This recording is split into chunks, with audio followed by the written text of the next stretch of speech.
काल पुण्याचे खासदार व केंद्रीय मंत्री मुरलीधर मोहोळ यांनी पुण्यातल्या वाढत्या गुन्हेगारी घटनांवर अंकुश आणण्यासाठी पोलिसांना खडे बोल सुनावले। मात्र ह्या त्यांच्या बोलण्यानंतर 24 तासात गुन्हेगारांनी कोयता गँगनी पुण्यात 2 ठिकाणी गाड्या फोडल्या। एक तर कोथरूड या ठिकाणी काल गाड्या फोडण्यात आले रात्री, व आज सकाळी पहाटेच्या वेळेस वडगाव शहरातल्या चंदननगर येथील आनंद पार्क येथे 25 ते 30 गाड्या फोडण्यात आले। आपण त्या लोकांची सविस्तर बातचीत करून जाणून घेऊयात काय घटना होती, काय प्रकरण होतं।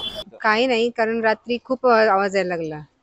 7-8 मुलांचा ग्रुप होता, जास्त पण असतील, कारण आम्ही जेव्हा खिडकीतून बघितलं ना तर अगोदर थोडेसे पुढे गेलेले आणि जोरजोरात बोलत होते। हातात मध्ये कोयते, तलवारी, काट्या होत्या, ओरडत जात होते की ना आम्ही काय तोडून टाकणार, फोडून टाकणार, काही शिल्लक नाही ठेवणार, असं शिवीगाळ वगैरे करत होते। शिवीगाळ पण करत होते। काही जणांचा मास्क होता, काही जणांना मास्क नव्हता, पण चेहरे नाही बघू शकत, रात्र होती ना। तुमच्या गाड्या वगैरे फोडण्यात पण आले? हो, आमचे म्हणजे भाडेकरांचे पण फोडलेत गाड्या, आणि शेजारी आहेत, म्हणजे अख्ख्या सोसायटीच्या गाड्या आहेत ना पाडल्यात, फोडलेत, म्हणजे काचा वगैरे फोडले, इतकं नुकसान केलंय। नेमके ह्या दुश्मनीची काय कारण काय होतं? काही कल्पना नाही, काहीच कल्पना नाही। काय सांगाल मॅडम? आता रोडला काहीतरी झालं होतं उरुसामध्ये, तर कोणी सांगत होते एका मुलाला पकडून नेलं पोलीस चौकीला, त्याचा राग बऱ्याच जणांनी काढला, म्हणजे इकडे आतमध्ये येऊन। नक्की कारण काय? तुमचं तर काही घेणं देणं नव्हतं, आमचं तर काहीच याच्याशी घेणं देणं नाही। नाही, आमचं गाड्या का फोडल्या तुम्हाला काय वाटतं? काहीच सांगू शकत नाही। आता दहशत माजवण्यासाठी असं केलं बोलतो। गाड्या फोडल्या तर काहीच करू शकत नाही ना आम्ही। साहेब, काय तुम्ही इथं राहिलाय?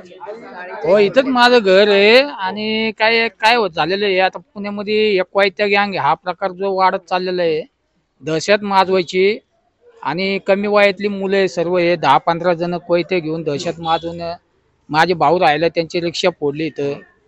आणि याला काहीतरी प्रशासनाने वचप काढला पाहिजे, यांना धिंड काढली पाहिजे, यांना मारत नेलं पाहिजे ना, त्याशिवाय हे जागेवर येणार नाही लोक। तुम्ही तर टॅक्स भरता, तुम्ही ह्या भांडणं नाही, पण आता त्याला कसं प्रशासनाने पण लक्ष घातलं पाहिजे, राजकीय वरच असतं नाही पाहिजे। काय होतं, या मुलांना सोडलं जातं, राजकीय दबावापोटी पोलिस मग त्यांना सोडतात, परत मग ते दहशत माजवतात। तर त्यांनी हे गंभीर प्रकारावर जरा गंभीरतेने लक्ष दिलं पाहिजे। काल संध्याकाळी 5 वाजता खासदार मुरलीधर मोहोळ यांनी पोलिसांना गुन्हेगारांवरती जरब बसवा असे आदेश काढले, आणि त्यानंतर इथं वडगाव शहरीमध्ये रात्री गाड्या फोडण्यात आले। ह्या सगळ्या प्रकाराला कसं बघता तुम्ही? नाही, यो गंभीरच प्रकार नाही, यो अख्ख्या पुण्यात ही दहशत आणि आपलं विद्येचे माहेरघर समजलं जाणार हे पुणे आज। शिवाय चांगली लोकवस्ती वडगाव शहरात हे असं पहिल्यांदा झालेलं आहे। आमच्या इथं भागात योगेश्वर सोसायटीत पहिल्यांदा असं झालेलं आहे, नाही का? हे होता कामा नये, आणि इथल्या पुढाऱ्यांनी पण जास्तीत जास्त लक्ष घालावं माझी विनंती आहे। आणि इथं बायकांवर पण दहशत मारली जाते, रात्री शिव्या दिल्या, काही ते बायकांना इथं शिव्या दिल्या त्यांनी, त्या मुलांनी।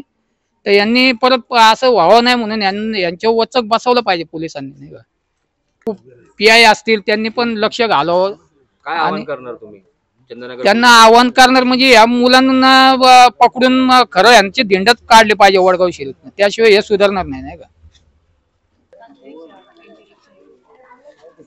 काका, काय सांगाल? तुमचं इथं सगळं शांतता आहे सोसायटीमध्ये, पण असं काल रात्री काय कोयते वगैरे घेऊन मुलं हे झाली? आम्ही इथं सगळे सामान्य नागरिक आहे, आम्ही सगळे जण गुन्ह्या गोविंदाने इथं राहतो आम्ही। आता हे काल जे काय हे दहशत माजवण्याचा जो प्रकार झालेला आहे, हे बाहेर कोणाची काय भांडणं झालेली त्याशी आमच्या सोसायटीचा काही संबंध नाही। तरी सुद्धा इथं येऊन आमच्या गाड्यांचे नुकसान केले। मी एक रिक्षा ड्रायव्हर आहे, माझ्या रिक्षाची नुकसान केलेली आहे। माझ्या घराच्या शेजारी 2 कार आहेत, त्या कारचं नुकसान केलेली आहे। आमचे इथं डावरे म्हणून त्यांची कार पडलेली आहे। ते दहशत जो प्रकार आहे, हे दहशत करणारे जे यांच्यामध्ये दम आहे का नेमका? या गाड्या रात्रीचे येऊन फोडतात, गाड्या पाडतात आणि पळून जातात। अहो, समोरासमोर जर आलं तर त्यांच्या संग 2 हात करता येतील, तरी पण हे जे असे भेकड लोक जे आहेत, यांना न घाबरता जनतेने सुद्धा यांच्यावरती दहशत बसवली पाहिजे जनतेने। तेव्हा जे गुन्हेगार जे आहेत, ते गुन्हेगारांनी परत तोंड वर केलं नाही पाहिजे। त्याच्यामध्ये आम्हाला पोलिसांनी पण सहकार्य करायला पाहिजे आणि सहकार्य करते. ते रात्री मॅडम बी आल्या होत्या, मॅडमने बी सांगितलं की आम्ही या मुलांना दंड काढू. हा, तोडफोड प्रकरणी तुम्ही तक्रार दिली पोलीस? हा, तक्रार दिलेली आहे आम्ही. तुमचा जो झालेला नुकसान आहे त्याची भरपाई कोण करणार? भरपाई आता बघू, आता शासन काय म्हणते ते.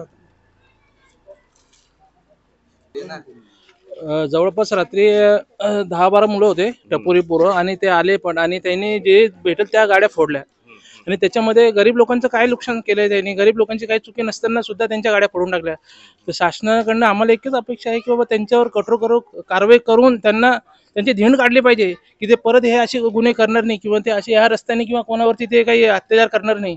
तेवढे शासनाकडे आम्हाला अपेक्षा आहे.